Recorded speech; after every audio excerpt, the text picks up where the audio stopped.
Good morning everyone.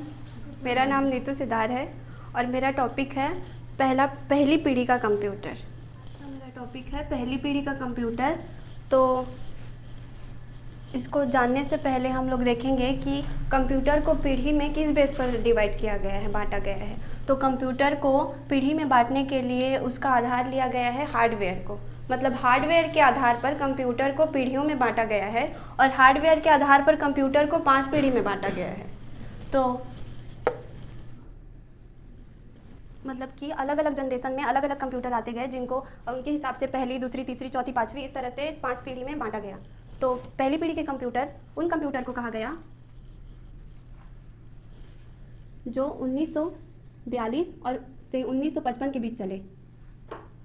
मतलब sorry 19 तो ऐसे कंप्यूटर जो 1942 से लेकर के 1955 के बीच चलाए गए थे वो पहली पीढ़ी के कंप्यूटर के अंदर में आते हैं। हो गया? पहली पीढ़ी के कंप्यूटर कहाँ मतलब कब कब चलाए गए थे? हाँ। फिर अब जान लिए कि पहली पीढ़ी के कंप्यूटर 1942 से 1955 तक चले। अब देखेंगे कि इनमें हार्डवेयर में क्या यूज़ किया गया। तो हार्डवेयर के लिए प्रोसेसर देखेंगे।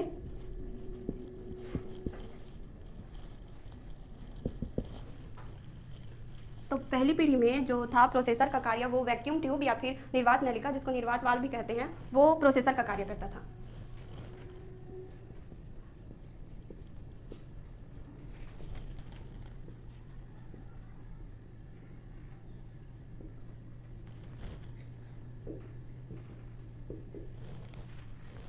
मतलब पहली पीढ़ी के कंप्यूटर का प्रोसेसर हम लोग वैक्यूम ट्यूब या फिर उसी को निर्वात वाल्व कहते हैं। तो प्रोसेसर के रूप में वैक्यूम ट्यूब का यूज़ किया गया था।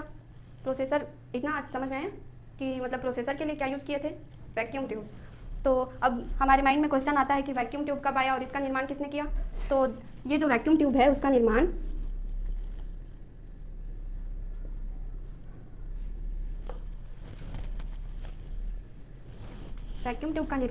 सन 1904 में जॉन एम्ब्रोज फ्लेमिंग ने किया था।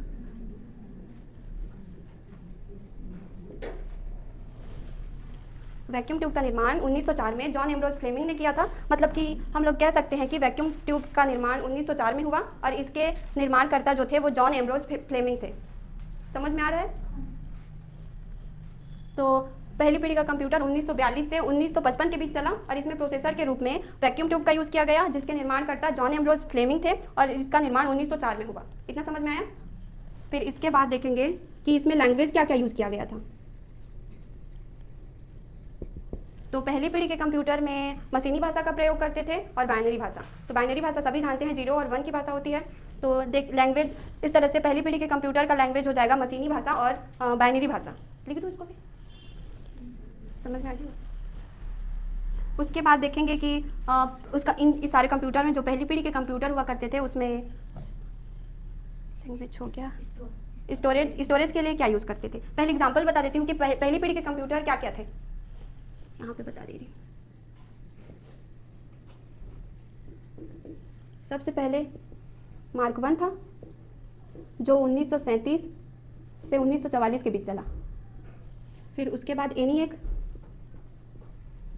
ये 1946 और यूनिवेक होता है, सॉरी,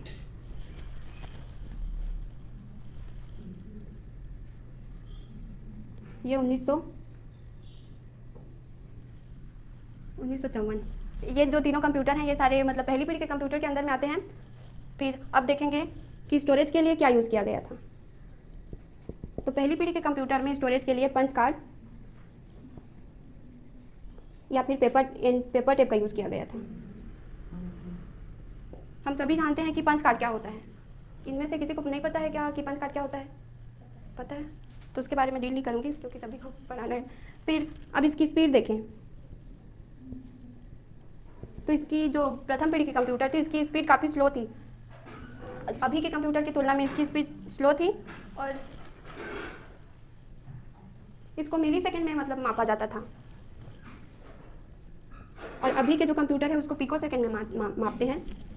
अभी का जो कंप्यूटर है उसको पिको सेकेंड में मापते हैं। मिली सेकेंड का मतलब होता है 10⁻³ सेकेंड। इसका मतलब होता है सेकेंड का 1000वां भाग।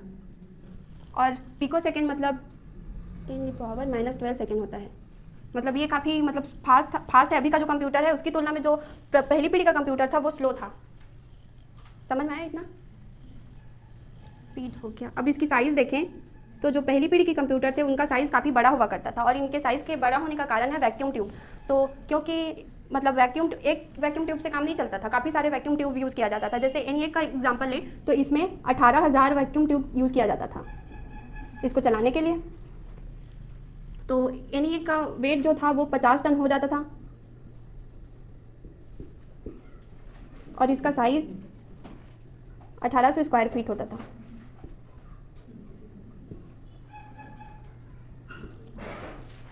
इस तरह से ये जो प्रथम पीढ़ी के कंप्यूटर हुआ करते थे वो साइज़ में काफ़ी बड़े होते थे, तो उनको चलाने के लिए लगभग एक कमरा का यूज़ करना पड़ता था। आया? साइज़ तक समझ में आया? पहले देखेंगे कि ये कब से कब तक चला, फिर उसके बाद उसमें प्रोसेसर के लिए क्या यूज़ किया गया, फिर उसके बाद लैंग्वेज में क्या यूज़ किए, स्टोरेज के लिए किस डिवाइस का यूज़ किया गया, फिर उसकी स्पीड कितनी थी, उसकी साइज़। इतना सब समझ में आया कि किसी कहीं पर डाउट है? नहीं है? अब उसके बाद देखेंगे कि इसका यूज़, क्योंकि ये काफ़ी बड़ा हुआ करता था और बहुत सारे इसमें वैक्यूम ट्यूब लगे होते थे, तो आम आदमी लोग हम लोग परचेस नहीं कर पाते। इसीलिए इसका उपयोग जो है वो वैज्ञानिक अनुसंधान और सैन्य कार्यों के लिए, मतलब सेना में यूज़ करते थे, डिफेंस सब कुछ के लिए। तो यूज़ इसका मतलब नॉर्मल लोग नहीं कर सकते थे, वैज्ञानिक कार्यों जैसे और क्या बोलते हैं सैन्य कार्यों के लिए किया जाता था। अब इसकी कमी देखेंगे। कमी में देखें तो साइज़ में काफ़ी बड़ा होता था, तो महंगा भी बहुत होगा। साइज़ बड़ा होता था और इनको चलाने के लिए ना मतलब बहुत ज़्यादा इलेक्ट्रिसिटी की ज़रूरत पड़ती थी, और क्योंकि ये विद्युत ज़्यादा खपत करते थे तो इनमें हीट उत्पन्न हो जाता था, गर्म हो जाते थे, और इनको मतलब अनुकूलित रखने के लिए एयर कंडीशनर में रखना पड़ता था, जो कि खर्चीला है। पता चल रहा है एयर कंडीशनर में रखेंगे तो खर्चा भी ज़्यादा होगा, और इनकी स्पीड काफ़ी स्लो थी, और इसमें जो पहली पीढ़ी के कंप्यूटर इसमें त्रुटि ज़्यादा होता था, जिसको सुधार करना मुश्किल होता था और खर्चीला था। हो गया।